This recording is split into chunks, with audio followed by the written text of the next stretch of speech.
എല്ലാ പ്രിയ ഉദ്യോഗാർത്ഥി സുഹൃത്തുക്കൾക്കും PSC winner zone ചാനലിലേക്ക് സ്വാഗതം. ഇന്നത്തെ ക്ലാസ്സിൽ നമ്മൾ 2026 ജൂൺ മാസത്തെ ആനുകാലിക വിവരങ്ങളുമായി ബന്ധപ്പെട്ട തുടർ ക്ലാസ് ആണ്. എല്ലാ തരത്തിലുള്ള PSC എക്സാമിനേഷനും പ്രയോജനം ചെയ്യുന്ന ഒരു ടോപ്പിക്കാണ്.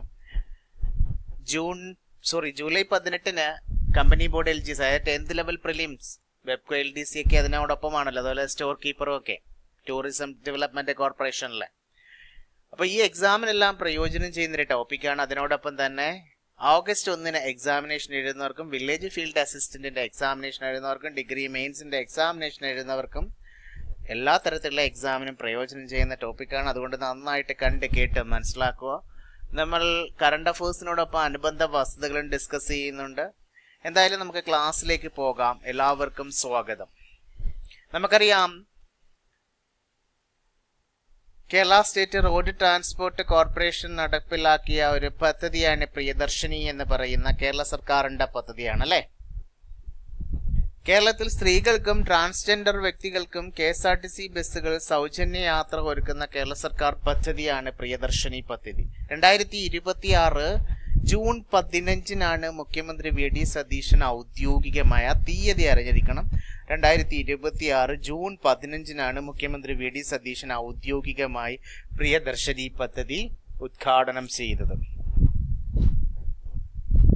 യുണൈറ്റഡ് ഡെമോക്രാറ്റിക് ഫ്രണ്ട് അല്ലെ, UDF സർക്കാരിന്റെ മുഖ്യ തെരഞ്ഞെടുപ്പ് വാഗ്ദാനങ്ങളിൽ ഒന്നായിരുന്നു 2026 ജൂൺ 15 മുഖ്യമന്ത്രി VD സതീശൻ ഔദ്യോഗികമായി ഉദ്ഘാടനം ചെയ്ത പ്രിയദർശിനി പദ്ധതി. കേരള സംസ്ഥാന റോഡ് ട്രാൻസ്പോർട്ട് കോർപ്പറേഷൻ ബസ്സുകളിൽ വനിതകൾക്കും ട്രാൻസ്ജെൻഡർ യാത്രക്കാർക്കും പൂർണ്ണമായി സൗജന്യ യാത്ര ചെയ്യാം. അതായത് നിലവിലെ KSRTCയുടെ ഓർഡിനറി സർവീസുകളിൽ മാത്രമാണ് ഈ ആനുകൂല്യം ലഭ്യമാകുന്നത്. ആദ്യത്തെ 100 ദിവസത്തെ ട്രയൽ പീരീഡിന് ശേഷം ഇത് ഫാസ്റ്റ്, സൂപ്പർ ഫാസ്റ്റ് ബസ്സുകളിലേക്ക് വ്യാപിക്കുന്നത് സർക്കാർ പരിഗണനയിലാണെന്ന് പറയുന്നുണ്ട് അല്ലേ. അപ്പോൾ നിങ്ങൾക്കറിയാം, ഈ ബസ്സിൽ യാത്ര ചെയ്തിട്ടുള്ളവർക്ക് പ്രത്യേക തിരിച്ചറിയൽ സ്റ്റിക്കറൊക്കെ അല്ലേ. പദ്ധതിക്ക് കീഴിലുള്ള ഓർഡിനറി ബസ്സുകളിൽ യാത്രക്കാർക്ക് എളുപ്പം തിരിച്ചറിയാനായി പ്രിയദർശിനി എന്ന് രേഖപ്പെടുത്തിയ പ്രത്യേക സ്റ്റിക്കറുകളൊക്കെ പതിച്ചിട്ടുണ്ട് അല്ലേ. പ്രിയദർശിനി സ്ത്രീ സൗജന്യ യാത്ര എന്ന സ്റ്റിക്കറൊക്കെ പതിച്ചിട്ടുണ്ട്. ഇവിടെ വരുമാന പരിധിയോ പ്രായപരിധിയോ ഇല്ലാതെ എല്ലാ വനിതകൾക്കും, അത് മറ്റ് സംസ്ഥാനങ്ങളിൽ നിന്നുള്ളവരാണെങ്കിൽ പോലും ഈ ആനുകൂല്യം ലഭിക്കും. അതുപോലെ തന്നെ യാത്രാ ആനുകൂല്യം ലഭിക്കാൻ യാതൊരു വിധ തിരിച്ചറിയൽ രേഖയോ ഒന്നും കാണിക്കേണ്ടതില്ല. അപ്പോൾ ഇതിനകത്ത് 0 ടിക്കറ്റ് സംവിധാനമാണ്. അവർക്ക് ടിക്കറ്റ് കൊടുക്കും, വനിതകൾക്ക് ടിക്കറ്റ് കൊടുക്കും. അപ്പോൾ യാത്രാ ചെലവ് കണക്കാക്കുന്നതിനായി ബസ്സിൽ കയറുമ്പോൾ കണ്ടക്ടർമാർ എന്ത് ചെയ്യും, യാത്രക്കാർക്ക് 0 വാല്യൂ തുകയില്ലാത്ത ടിക്കറ്റുകൾ നൽകുന്നുണ്ട് അല്ലേ.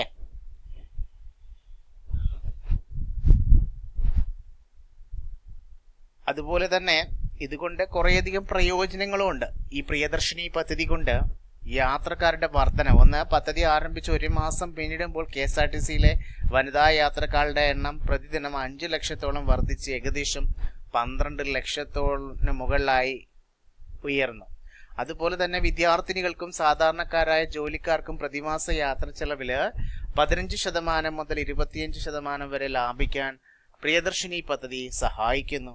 അതുപോലെ തന്നെ ടൂറിസം വളർച്ച, ഗവി, പൊന്മുടി, നെല്ലിയാമ്പതി, മലക്കപ്പാറ തുടങ്ങിയ മലയോര വിനോദ സഞ്ചാര മേഖലകളിലേക്ക് KSRTC ഓർഡിനറി ബസ്സുകൾ വഴിയുള്ള വനിതാ സഞ്ചാരികളുടെ എണ്ണത്തിൽ വലിയ വർധനവൊക്കെ രേഖപ്പെടുത്തിയിട്ടുണ്ട്.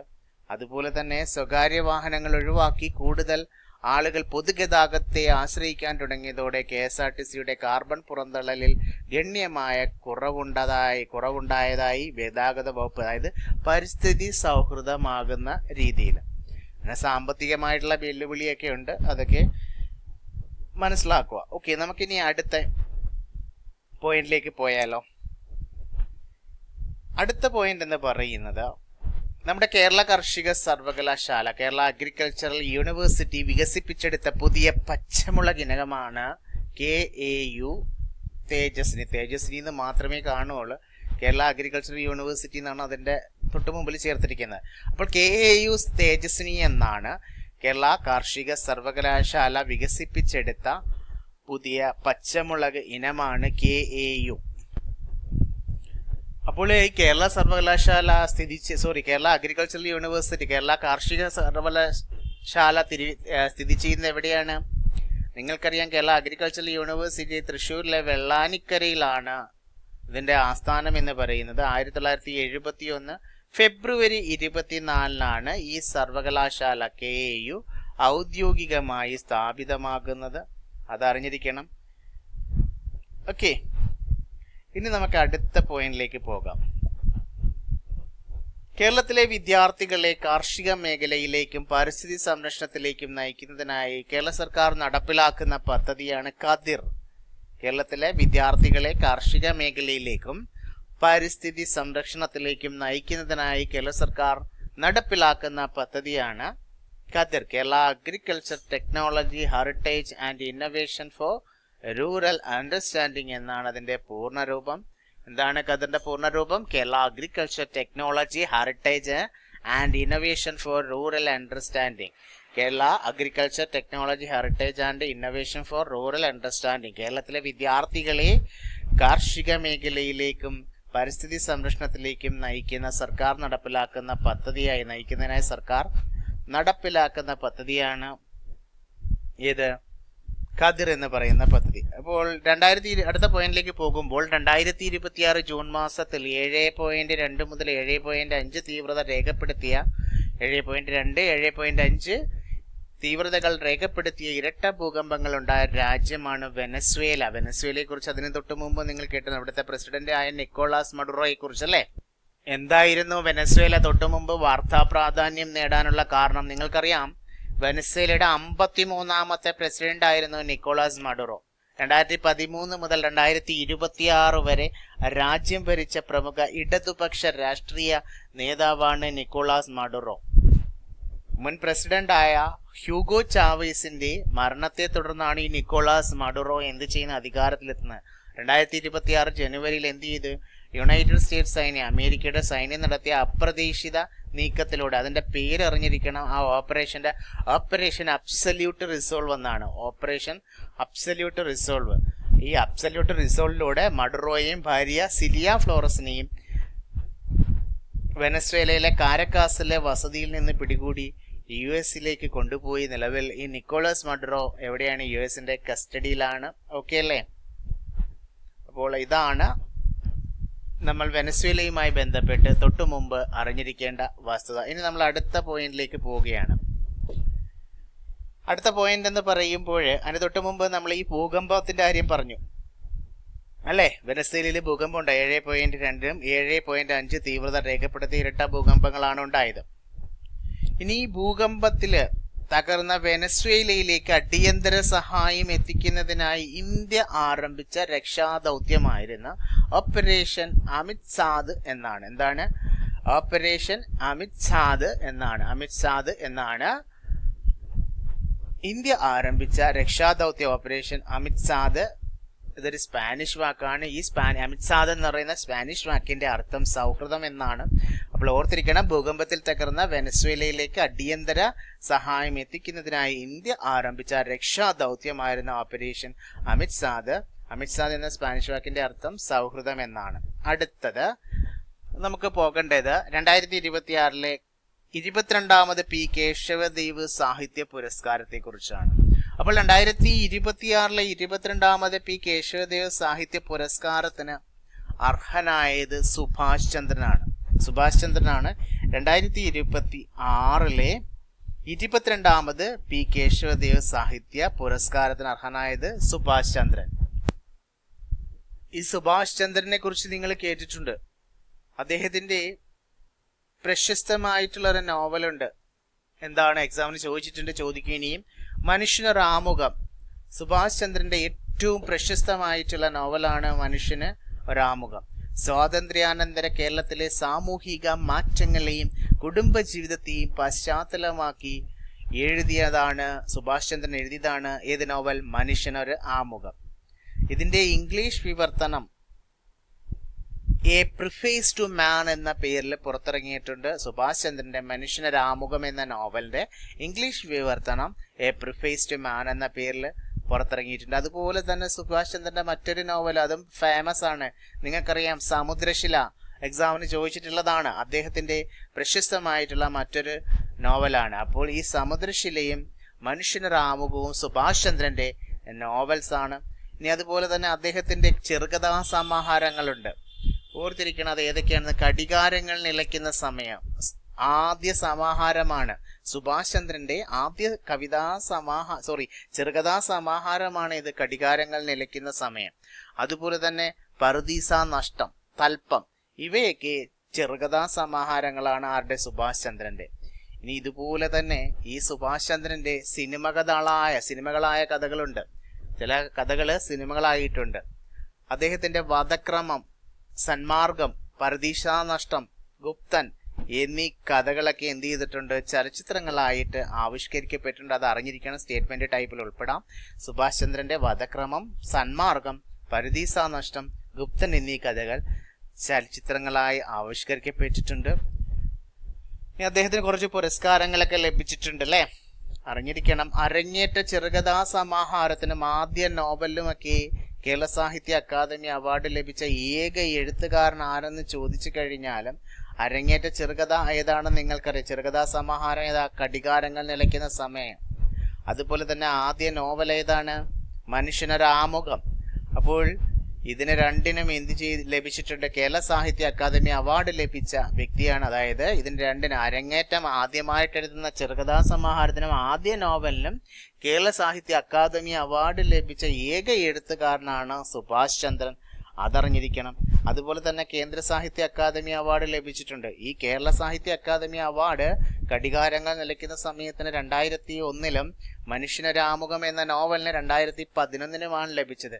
ഈ ഒരാമുഖം എന്ന നോവലിന്, കൃതിയാണല്ലോ, നോവലിന് വയലാർ അവാർഡ് ലഭിച്ചു. അതുപോലെ തന്നെ ഓടക്കുഴൽ അവാർഡ് ലഭിച്ചിട്ടുണ്ട്. പത്മപ്രഭ സാഹിത്യ പുരസ്കാരവും ഇപ്പോൾ ലഭിച്ചതാണ് 2026 22ാമത് പി കേശവദേവ് സാഹിത്യ പുരസ്കാരം സുഭാഷ് ചന്ദ്രൻ ലഭിച്ചു. മലയാള സാഹിത്യത്തിന് നൽകിയ സമഗ്ര സംഭാവനകൾ പരിഗണിച്ചിട്ടാണ് 2026 ജൂണിൽ അദ്ദേഹത്തിന് എന്ത്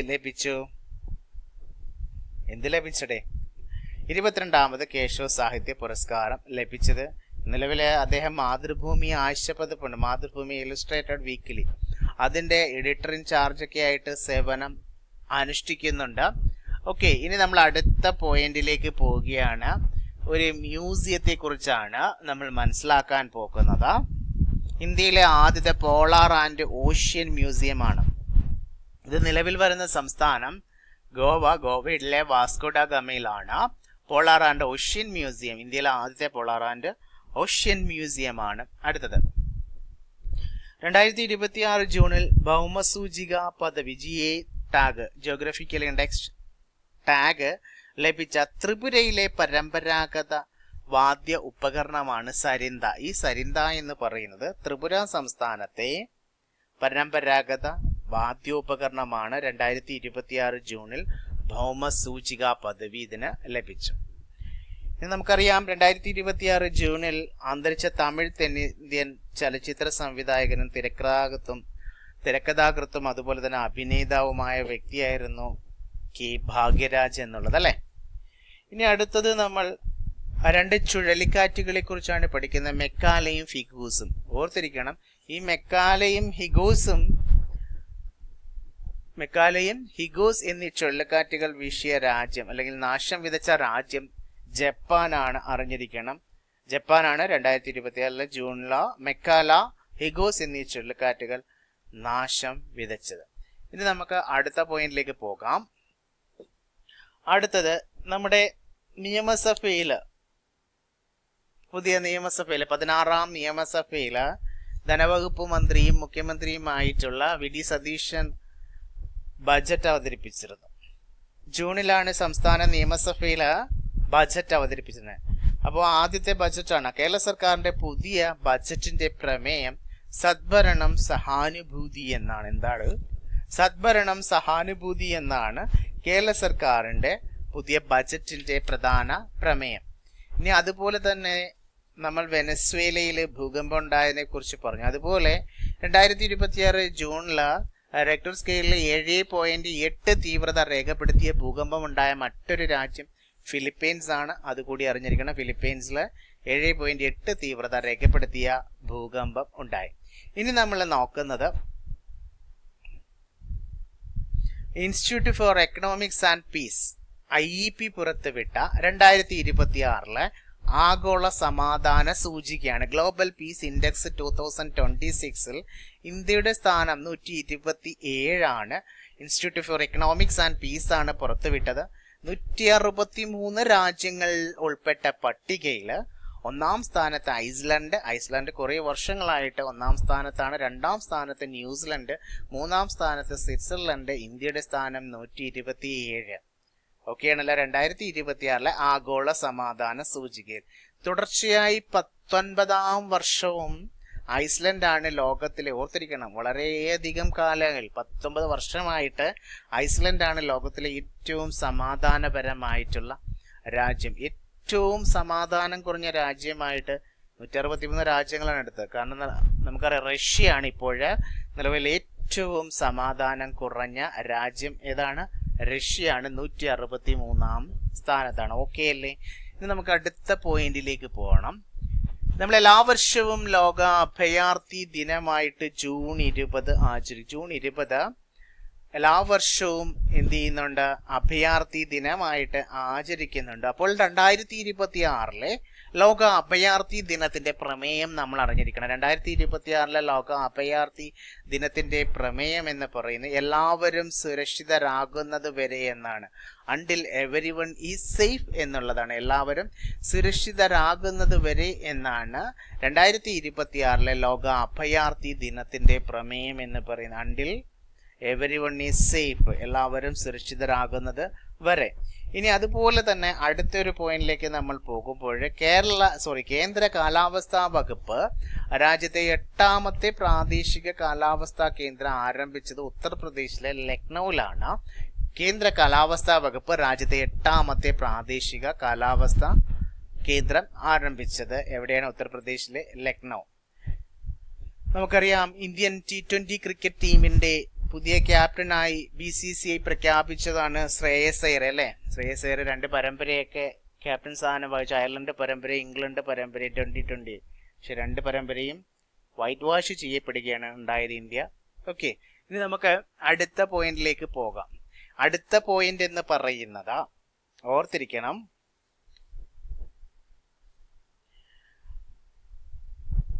നമ്മൾ യുദ്ധക്കപ്പലുകളെ കുറിച്ചാണ് മനസ്സിലാക്കുന്നത്. എന്താണ് യുദ്ധക്കപ്പലുകൾ? 2026 ജൂണിൽ എന്ത് ചെയ്ത്? കൽക്കത്തയിൽ പ്രധാനമന്ത്രി നരേന്ദ്രമോദി കമ്മീഷൻ ചെയ്ത യുദ്ധക്കപ്പലുകളാണ് ഏതൊക്കെ? INS Dunagiri, INS Samshodhak, INS Agray. അറിഞ്ഞിരിക്കണം 2026 ജൂണിലാണ് നമ്മുടെ പ്രധാനമന്ത്രി കൊൽക്കത്തയിൽ കമ്മീഷൻ ചെയ്ത യുദ്ധക്കപ്പലുകളാണ് INS ദുനഗിരിയും INS സംശോധകം INS ആഗ്രയും. ഓക്കെ അല്ലേ? ഇനി നമ്മൾ അടുത്തൊരു പോയിന്റിലേക്ക് പോവുകയാണ്. ഒരു പദ്ധതിയെ കുറിച്ചാണ്, ആശ്വാസ് 2026. ഈ ആശ്വാസ് 2026 എന്ന് പറയുന്നത് സഹകരണ സംഘങ്ങളിൽ നിന്ന് വായ്പയെടുത്ത് തിരിച്ചടവ് മുടങ്ങിയവർക്കായി പ്രഖ്യാപിച്ച ഒറ്റത്തവണ തീർക്കൽ പദ്ധതിയാണ് ആശ്വാസ് 2026. അപ്പോൾ ആശ്വാസ് 2026 എന്ന് പറയുന്നത് സഹകരണ സംഘങ്ങളിൽ നിന്ന് വായ്പയെടുത്ത് തിരിച്ചടവ് മുടങ്ങിയവർക്കായി കേരള സർക്കാർ പ്രഖ്യാപിച്ച ഒറ്റത്തവണ തീർപ്പാക്കൽ പദ്ധതിയാണ് ആശ്വാസ് 2026. അപ്പോൾ കൂട്ടുകാരെ, ഇനി നമുക്ക് ജൂൺ 2026 ബന്ധപ്പെട്ട് ഒരു ക്ലാസ്സും കൂടി ഉണ്ടാവും. അതിനകത്ത് കുറേയധികം വസ്തുതകൾ അതിനകത്തും പഠിക്കാനുണ്ട്. അതുകൂടെ പഠിച്ചിട്ട് നമുക്ക് ജൂൺ 2026 ആനുകാലിക വിവരങ്ങൾ അവസാനിപ്പിക്കണം. അത് കഴിഞ്ഞിട്ട് ജൂലൈയിലുണ്ട്.